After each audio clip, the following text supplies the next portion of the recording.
जय हिंद। आज के इस वीडियो में आप जानेंगे कि न्यूट्रल और अर्थिंग ये दोनों चीज़ें आपके सामने जरूर आई होंगी कभी ना कभी। न्यूट्रल जो कि सामान्य रूप से हमारे घरों में उपयोग होता है, हर एक इलेक्ट्रिकल इक्विपमेंट बिना न्यूट्रल के चल नहीं सकता। और अर्थिंग भी बहुत ही ज़्यादा इम्पॉर्टेंट चीज़ है और यह भी घर में सबसे ज़्यादा उपयोग होती है। तो न्यूट्रल और अर्थिंग बहुत जगह पर लोगों के नॉर्मल बोलचाल की भाषा में यह चीज़ सामने आ जाती है कि अर्थिंग, बल्ब को जलाने के लिए अर्थिंग की जरूरत होती है। तो क्या वो सही कह रहे हैं कि गलत कह रहे हैं, और एक्चुअल में क्या चीज़ सही है, ये सारी चीज़ें यदि आपके मन में कन्फ्यूजन आती होगी तो बिल्कुल सही वीडियो आप आए हैं। इस वीडियो में सारी जानकारी आपको मिल जाएगी और निश्चित बात है कि पूरी वीडियो को यदि आप देखते हैं तो नई एक जानकारी आप जरूर यहाँ से सीख के जाएंगे, ये मेरी गारंटी है। तो आइए समझते हैं। तो न्यूट्रल और अर्थिंग ये दोनों चीज़ें क्या होती हैं, इनमें क्या अंतर होता है। तो देखिए, जो न्यूट्रल होता है, जैसा कि नाम से ही क्लियर हो रहा है, न्यूट्रल। न्यूट्रल मतलब किसी की तरफ ये नहीं रहेगा। मतलब समझ लीजिए, आप किसी चीज को अगर न्यूट्रल कहते हैं, न्यूट्रल मतलब वो किसी की तरफ नहीं जाएगा, ना प्लस में जाएगा ना माइनस में जाएगा, किसी तरफ नहीं जाएगा ना। तो मतलब इसका मतलब ये हो गया कि ये जीरो होता है, ये किसी की तरफ नहीं जाएगा। और जो हमारी अर्थिंग, नाम से ही क्लियर हो रहा है, अर्थिंग में अर्थ शब्द का उपयोग किया जा रहा है, ठीक है ना। तो अर्थ शब्द का मतलब, अर्थ का मतलब होता है हमारी पृथ्वी। तो निश्चित बात है ये पृथ्वी से जुड़ा हुआ है। मतलब ये न्यूट्रल और अर्थिंग ये दोनों चीजें अलग अलग हैं, लेकिन ये इलेक्ट्रिसिटी से जुड़ी हुई बहुत ही महत्वपूर्ण चीज है। अब आइए समझते हैं कि न्यूट्रल होता कहाँ पे है। तो देखिए, जो हमारा ट्रांसफार्मर होता है, इसको मैं आपको समझाता हूँ। फिलहाल आप थोड़ा सा ब्रीफ समझ लीजिए कि जो हमारा ट्रांसफार्मर होता है उसमें 3 प्रकार की बाइंडिंग होती है, जिसमें से एक बाइंडिंग ये हमारी है, एक बाइंडिंग ये हमारी है और एक बाइंडिंग ये हमारी है, ठीक है। तो ये जो पॉइंट होता है ना, ये वाला सेंटर वाला, इसी को हम क्या कहते हैं, न्यूट्रल कहते हैं। और यह जो पॉइंट है न्यूट्रल वाला, ये किसी भी उपकरण को चलाने के लिए बहुत ही ज़्यादा जरूरी है। अब क्यों जरूरी है ये भी समझ लीजिए। देखिए, कोई भी चीज़ तभी काम कर सकती है, चल सकती है, जब वो ज़्यादा से कम की तरफ चले। आप भूखे हैं तो आपको ज़रूरत होगी ना कि खाना खाऊं मैं तो मेरा पेट भर जाए, तो मतलब भूखे से आप पेट भरने की तरफ जाएंगे। लेकिन किसी व्यक्ति का पेट भरा ही हुआ है तो उसको फिर खाना खाने की जरूरत महसूस होगी? नहीं महसूस होगी। क्यों? क्योंकि कम से ज़्यादा की तरफ या ज़्यादा से कम की तरफ ही जाया जाता है। बस सेम वही चीज़ यहाँ पर है कि यहाँ का जो वोल्टेज होता है वो 220 वोल्ट होता है, यहाँ का 220 वोल्ट होता है और यहाँ का भी 220 वोल्ट होता है। और यहाँ का क्या होता है, न्यूट्रल होता है, यहाँ का वोल्टेज 0 होता है। तो जब हम किसी बल्ब को या किसी भी उपकरण को चलाते हैं तो इस 220 और इस न्यूट्रल को जोड़ देते हैं तो ये ज़्यादा से कम की तरफ करंट हमारी प्रवाहित होती है और बल्ब हमारा जल जाता है। मतलब ज़्यादा से कम की तरफ हम इलेक्ट्रॉनों का प्रवाह करते हैं, ठीक है। लेकिन जो हमारी अर्थिंग होती है, यह क्या करती है, इसका पोटेंशियल 0 होता है। पृथ्वी का पोटेंशियल 0 है, विभव इसका 0 है। तो ये जो हमारी अर्थिंग है, ये क्या काम करती है कि यहाँ पर जो इलेक्ट्रिसिटी में जो कुछ दिक्कतें आती हैं ना, कुछ प्रॉब्लम्स आती हैं, उनको संभालने का काम हमारी अर्थिंग करती है, ठीक है। तो कुछ इस प्रकार से हमारा ट्रांसफार्मर में एक जो मतलब देखिए 1 2 3 है ना, ये तीनों फेस हैं और एक हमारा न्यूट्रल होता है, ठीक है। तो ये हमारा न्यूट्रल हो गया और अर्थिंग जो है हम जमीन से करके निकालते हैं। अब आइए जानते हैं इनके बीच में अंतर क्या होता है। तो देखिए, न्यूट्रल और अर्थिंग दोनों ही चीजें एक जैसी ही लगती हैं। क्यों? क्योंकि न्यूट्रल भी हमारा जमीन से जुड़ा हुआ होता है और अर्थिंग भी हमारी ज़मीन से ही जुड़ी हुई होती है। क्योंकि ट्रांसफार्मर से जहाँ से न्यूट्रल निकलता है, उस न्यूट्रल को पहले हम ज़मीन के साथ में ग्राउंड कर देते हैं और फिर हम न्यूट्रल का उपयोग करते हैं, जहाँ पर भी हमें भेजना होता है वो भेज देते हैं। लेकिन जो अर्थिंग हमारी है वो तो ज़मीन में ही रहती है, तो ज़मीन में ही उसी अर्थिंग में हम न्यूट्रल को जोड़ते हैं। लेकिन दोनों चीज़ों का काम अलग अलग होता है, निकलते एक ही जगह से है, जुड़े एक ही जगह पे होते हैं, लेकिन दोनों का काम अलग अलग होता है। अब कैसे इनमें क्या अंतर है वो आइए समझ लेते हैं। तो देखिए, दोनों में अंतर क्या है, यहाँ पर देखिए एक एक करके मैंने 9 पॉइंट यहाँ पर लिखे हैं, न्यूट्रल और अर्थिंग। तो देखिए, सबसे पहले हम जान लेते हैं कि उद्देश्य क्या है इनका। तो देखिए, न्यूट्रल का काम क्या होता है कि करंट को रिटर्न पाथ देने का काम करता है। मतलब ये हुआ कि हमारा मान लीजिए ये बल्ब है, ये फेस आया और ये न्यूट्रल जा रहा है, ठीक है ना। तो ये हमने फेस दे दिया, ये हमारा न्यूट्रल है। तो मतलब यहाँ फेस से जो भी सप्लाई निकलेगी, जो करंट हमारा निकलेगा वो इस न्यूट्रल के माध्यम से वापस जाएगा, तभी सर्किट पूरी होगी। अगर यहाँ बीच में मान लीजिए, यहाँ बीच में ये तार अगर टूट गया तो न्यूट्रल तक करंट हमारा नहीं पहुंच पाएगा। फेस से तो निकलेगा, बल्ब से तो घूमेगा, लेकिन न्यूट्रल तक नहीं पहुंचेगा तो सर्किट पूरी नहीं होगी। और सर्किट नहीं पूरी होगी तो ये बल्ब हमारा नहीं जलेगा, क्योंकि मैंने अभी आपको बताया कि ज़्यादा से कम की तरफ कोई भी चीज़ होती है। तो यहाँ पर और फिर हम क्या करें, इसको हम उठा करके इस न्यूट्रल के साथ जोड़ देंगे तो क्या हो जाएगा, सर्किट पूरी हो जाएगी। और सर्किट पूरी हो जाएगी मतलब कुल मिलाकर के यहाँ पर मैंने जो आपको बताया रिटर्न पाथ का काम करता है जो हमारा न्यूट्रल होता है। तो ये रिटर्निंग पाथ जो फेस निकला वो बल्ब से होकर के जब न्यूट्रल पे पहुंच जाएगा तो रिटर्निंग पाथ हो जाएगा, तो सर्किट हमारी पूरी हो जाएगी। तो न्यूट्रल का काम यही होता है कि इलेक्ट्रिसिटी में जो रिटर्न पाथ होता है उसको पूरा करने का काम, करंट को वापस जमीन तक, जो मैंने अभी आपको बताया कि जो हमारा न्यूट्रल होता है वो किसके साथ जुड़ा होता है, अर्थ के साथ जुड़ा हुआ होता है, अर्थिंग के साथ जुड़ा हुआ होता है। तो वहां पर क्या होता है, जीरो पोटेंशियल होता है। तो जो फेस होता है वो 220 वापस जा करके जीरो पे पहुंच जाए, ठीक है। न्यूट्रल कहाँ पे जुड़ा हुआ है, अर्थिंग के साथ जुड़ा हुआ है, तो वहां का वोल्टेज कितना होगा, जीरो होगा। और फेस का वोल्टेज कितना होगा, 220 होगा। तो वो जा करके जीरो पे पहुंच जाए तो सर्किट पूरी हो जाएगी। तो यही जो सर्किट को पूरा करना है, इसी का काम हमारा ये रिटर्निंग पाथ का काम का कौन करता है, न्यूट्रल करता है। अब बात है अर्थिंग। तो देखिए अर्थिंग का काम क्या होता है कि जो अब ये जो सर्किट चल रही है, फेस से न्यूट्रल की तरफ जो करंट जा रहा है, अगर मान लीजिए किसी कारण से ये मान लीजिए बल्ब है हमारा या कोई मोटर है या कोई भी चीज है, मान लीजिए हमारी मोटर है, तो इसकी बॉडी में कहीं फेस का तार टच हो गया तो इसकी बॉडी में जो करंट ट्रेवल करने लगेगा, घूमने लगेगा। अब अगर कोई व्यक्ति आकर के इस बस मोटर को या किसी भी चीज को छुएगा, उसको इलेक्ट्रिक शॉक लगेगा। अब हमने क्या किया, इसको हमने क्या किया, अर्थिंग के साथ में जोड़ दिया। तो क्या हुआ कि ये जो करंट इसमें घूम रहा था वो कहाँ पे चला गया, जमीन में चला गया। उसका वोल्टेज क्या हो गया, जीरो हो गया।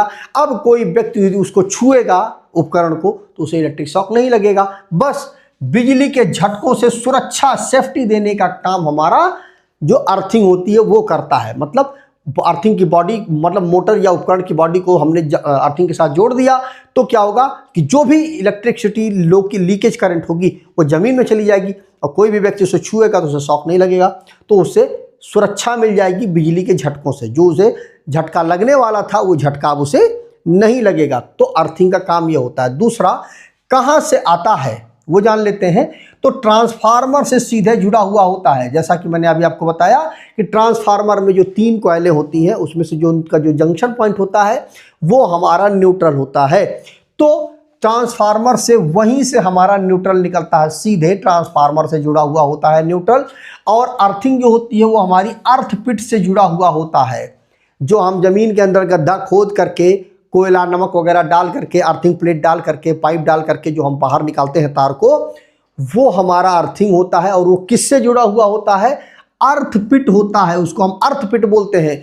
और वो किससे जुड़ा होता है, जमीन से जुड़ा होता है। तो ये अर्थ पिट से जुड़ा होता है हमारा अर्थिंग। और न्यूट्रल ट्रांसफार्मर से सीधे जुड़ा हुआ होता है। किसी सर्किट में क्या भूमिका होती है वो जान लेते हैं। तो करंट के वापस आने का जो रास्ता होता है, जैसा मैंने आपको बताया, करंट फेस से निकला, न्यूट्रल पे जाना है, तो वापस आने का, करंट के वापस आने का जो रास्ता होता है वो हमारा क्या होता है, न्यूट्रल होता है। करंट के वापस जाने का रास्ता न्यूट्रल होता है। लेकिन जो अर्थिंग होती है वो फॉल्ट करंट को जमीन में भेजने का काम करती है। कि मतलब इसकी बॉडी में करंट ट्रेवल करने लगा तो फॉल्ट करंट हो गया ना, करंट बहुत ज़्यादा उसमें फ्लो होता है, तो उस करंट को किसी व्यक्ति को, मनुष्य को उससे नुकसान ना हो तो उससे बचाने का काम फॉल्ट करंट को ज़मीन में भेज देता है सीधे, अर्थिंग जो होती है, जिससे क्या होता है कोई भी हमें नुकसान नहीं होता है, मनुष्य को नुकसान नहीं होता है। तो फॉल्ट करंट को ज़मीन में भेजने का काम होता है, वो अर्थिंग का काम होता है। अगला है सामान्य स्थिति में जो करंट है वो क्या करती है इसमें। तो न्यूट्रल में क्या होता है कि हमेशा करंट के वापस आता है। हर स्थिति में सर्किट तभी पूरी होगी जब करंट वापस आएगा। लेकिन जो हमारी अर्थिंग होती है उसमें केवल फॉल्ट करंट के समय ही करंट बहता है। मतलब जब कोई दिक्कत होती है, बॉडी में करंट ट्रेवल करता है, ठीक है, उसकी बॉडी में करंट आ जाता है, तभी अर्थिंग वाला जो तार होता है उसमें करंट बहता है। अगर इसकी बॉडी में करंट ना आए, फॉल्ट करंट ना आए, तो इसमें किसी प्रकार का कोई भी करंट नहीं बहेगा।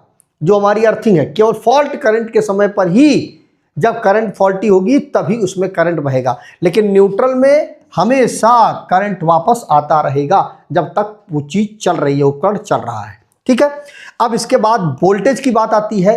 तो इसका जब लगभग वोल्टेज 0 होता है, न्यूट्रल वाला जो तार होता है उसका वोल्टेज लगभग 0 होता है। अब चेक कैसे करेंगे, न्यूट्रल और अर्थ के बीच में आप चेक करेंगे तो वोल्टेज आपको 0 बताएगा या 2-3 वोल्ट के आसपास बताएगा, तो लगभग 0 होता है। लेकिन जो हमारा अर्थिंग होता है इसका बिल्कुल वोल्टेज 0 होता है, इसका वोल्टेज 0 ही रहता है, 0 से ऊपर इसका वोल्टेज नहीं जाता है अगर वो अर्थिंग है प्रॉपर तो। लेकिन जो हमारा न्यूट्रल होता है इसमें लगभग 0 होता है वोल्टेज। लेकिन अगर आपका जो लोड है वो अनबैलेंस हो गया, मान लीजिए 3 फेस की सप्लाई है, एक फेस पर, तीनों फेस पर मान लीजिए 10-10 एम्पियर चल रहा है, तो आपका न्यूट्रल पे लगभग वोल्टेज 0 होगा। लेकिन अगर किसी कारण से आर फेस पर 10 एम्पियर, वाई फेस पर 50 एम्पियर, बी फेस पर 100 एम्पियर चलने लगा, मतलब समझ लीजिए आर फेस पर वाई बी तीनों फेस हैं, इस पर मान लीजिए 10, इस पर मान लीजिए 100, इस पर मान लीजिए 50 एम्पियर का करंट चल रहा है, तो इस कंडीशन पर इसका जो वोल्टेज होगा वो 0 नहीं होगा। इसमें जो हमारा लोड है वो अनबैलेंस है, तो इसमें फॉल्टी करंट जो इसमें ट्रेवल करने लगेगा। ठीक है, जो अनबैलेंस करंट है वो यहाँ पे आ जाएगा। लेकिन इसमें जो वोल्टेज होता है वो हर कंडीशन पर 0 ही रहता है, चाहे ये अनबैलेंस रहे या ना रहे, कोई फर्क नहीं पड़ता है, इसमें 0 ही रहेगा, लेकिन इसमें वोल्टेज आ जाएगा। लेकिन अगर ये तीनों बराबर हैं, 10-10-10 सीधे सीधे चल रहा है तीनों फेसों में करंट, तो ये 0 ही रहेगा, मतलब लगभग ये 0 रहता है और ये आपका हमेशा ही 0 रहता है। अगला है सुरक्षा के लिए उपयोग। सुरक्षा नहीं देता, केवल सर्किट को पूरा करता है। न्यूट्रल जो होता है हमारा वो किसी प्रकार की कोई सुरक्षा नहीं देता है, सेफ्टी नहीं देता है, केवल इसका काम है सर्किट को पूरा करना, जिससे वो उपकरण चलने लगेगा, करंट जो इलेक्ट्रॉन है उनका प्रवाह होता रहेगा। क्यों, किसकी वजह से, न्यूट्रल की वजह से। इसका काम केवल सर्किट को पूरा करना है बस। अर्थिंग का काम है मनुष्य और उपकरण की सुरक्षा को सुनिश्चित करना। अगर अर्थिंग नहीं है तो ना मनुष्य उससे सुरक्षित रहेगा इलेक्ट्रिकल उपकरण से, और ना ही कोई उपकरण सुरक्षित रहेगा उस जो है इलेक्ट्रिसिटी से। तो अर्थिंग का काम है मनुष्य और उपकरण की सुरक्षा को सुनिश्चित करना। अगला है कहाँ जोड़ा जाता है, तो उपकरण के रिटर्न टर्मिनल पर जोड़ा जाता है। रिटर्न टर्मिनल मतलब न्यूट्रल वाला जो टर्मिनल होता है वहां पर न्यूट्रल को जोड़ा जाता है। ठीक है, लेकिन ये जो हमारा अर्थिंग है वो उपकरण की मेटल बॉडी या फ्रेम पर, जो धातु का हिस्सा होता है वहां पर जोड़ा जाता है अर्थिंग को, ताकि कोई भी उसकी, क्योंकि देखिए कोई भी व्यक्ति है, मान लीजिए कोई मोटर है, तो मोटर के अंदर कॉइल होती है, कॉइल में हम इलेक्ट्रिसिटी देते हैं, तो कोई व्यक्ति कॉइल, मान लीजिए मोटर को छूना है तो उसकी आउटर बॉडी को छुएगा ना कि उसकी कॉइल को, तो कॉइल को छुएगा नहीं। मान लीजिए कॉइल से कोई तार बॉडी को टच कर गया, तब उसकी बॉडी में करंट आ जाएगा, और जब करंट आ जाएगा तब कोई व्यक्ति को नुकसान हो सकता है। तो जो उपकरण की जो मेटल बॉडी है उसको सुरक्षित रखना, क्योंकि उसी को कोई व्यक्ति छुएगा। ठीक है, तो उससे हमें सुरक्षा देना है। तो मेटल की बॉडी या जो फ्रेम होता है उससे सुरक्षा देने का काम अर्थिंग का होता है। लेकिन जो हमारा न्यूट्रल होता है वो उपकरण के टर्मिनल, जो रिटर्निंग टर्मिनल होता है वहां पर ही इसको कनेक्ट किया जाता है। अगला है फॉल्ट के समय क्या होता है, न्यूट्रल कटने पर वोल्टेज असंतुलन पैदा हो जाता है। जब भी न्यूट्रल अगर कहीं से टूट गया तो क्या हो जाएगा, जो वोल्टेज का है वो असंतुलन हो जाएगा, वोल्टेज अनबैलेंस हो जाएगा। ठीक है, तो उससे दिक्कत आती है, उपकरण के जलने की संभावना बढ़ जाती है। तो कुल मिलाकर के न्यूट्रल कटने से वोल्टेज में असंतुलन हो जाता है। लेकिन अर्थिंग में क्या होता है, अर्थिंग सही हो तो फॉल्ट करंट सीधे जमीन में चला जाता है। मतलब कुल मिलाकर के अगर अर्थिंग सही नहीं है तो जो भी उपकरण की बॉडी में जो फ्रेम है उसमें जो भी करंट होगा वो ज़मीन में नहीं जाएगा। अगर जो हमारा अर्थिंग है वो सही नहीं है, अगर सही है तो सीधे ज़मीन में चला जाएगा जो फॉल्ट करंट होगा। तो कुल मिलाकर के बात ये हुई कि अर्थिंग अगर सही है तो फॉल्ट करंट सीधे ज़मीन में चला जाएगा, और अगर अर्थिंग सही नहीं है तो फॉल्ट करंट ज़मीन में नहीं जाएगा, और कोई व्यक्ति उपकरण की बॉडी को छुएगा तो उसे इलेक्ट्रिक शॉक लग जाएगा। तो अगला है कनेक्शन की। अगर हम बात करें तो बिजली कंपनी से आता है जो हमारा न्यूट्रल होता है। अब बिजली कंपनी मतलब कुल मिलाकर के न्यूट्रल जो होता है वो ट्रांसफार्मर से निकल के आता है, ठीक है। ट्रांसफार्मर या बिजली कंपनी का जो सप्लाई आती है उससे निकल करके आता है हमारा न्यूट्रल। और जो हमारी अर्थिंग होती है वो खुद के घर के पास में कोई अर्थिंग बनाई जाती है, वहाँ से अर्थिंग का तार निकल करके आता है। अब अगर इसको हम सीधे शब्दों में समझें तो जो न्यूट्रल होता है वो बिजली आने के बाद वापसी का रास्ता होता है। इलेक्ट्रिसिटी आई उपकरण में, बल्ब है, पंखा है, जो भी इलेक्ट्रिकल उपकरण है, वो आने के बाद उसके वापसी, करंट के वापसी का रास्ता होता है हमारा न्यूट्रल। लेकिन जो अर्थिंग होती है वो बिजली के झटकों से बचाने का रास्ता होता है, जो हमारा अर्थिंग होता है, ठीक है। तो ये बिजली के झटकों से बचाता है और ये रिटर्निंग पाथ होता है। अगर इसको एक एग्जांपल से अगर हम समझ लें तो मान लीजिए कोई पंखे में लाइव या फेस का तार और न्यूट्रल का तार दोनों जुड़ा है तो पंखा चलेगा, ठीक है। फेस और न्यूट्रल दोनों उसको मिल रहे हैं पंखे को, तो पंखा चलेगा। अगर पंखे की बॉडी में करंट का लीकेज हो जाए, किसी कारण से उसकी बॉडी में करंट आ जाए, बहुत बार आपने देखा होगा फ्रिज या किसी भी उपकरण के टेस्टर आप लगा करके अगर आप देखते हैं तो उसका बल्ब जो जलता है टेस्टर से जलता है, उसकी बॉडी पर जब करंट टेस्टर लगाते हैं तो उसका जो नियॉन बल्ब होता है वो जलता है। तो जो पंखा है उसकी बॉडी में कहीं से लीकेज करंट आ जाए तो उसमें अर्थिंग लगी हो, अगर अर्थिंग लगी हुई है, उसकी बॉडी में करंट आ रहा है, अगर अर्थिंग उस पंखे से लगी हुई है तो वह सीधे जमीन में चली जाएगी और आपको कोई झटका नहीं लगेगा। लेकिन अगर अर्थिंग कनेक्टेड नहीं है तो निश्चित बात है जैसे ही आप छुएंगे आपको इलेक्ट्रिक शॉक लग जाएगा। तो इस प्रकार से आपको समझ में आ गया होगा कि न्यूट्रल और अर्थिंग में क्या डिफरेंस होता है, क्या अंतर होता है, न्यूट्रल क्या होता है, अर्थिंग क्या होता है। कमेंट करके जरूर बताइएगा वीडियो को कैसा लगा। मिलते हैं किसी और वीडियो में। जय हिंद।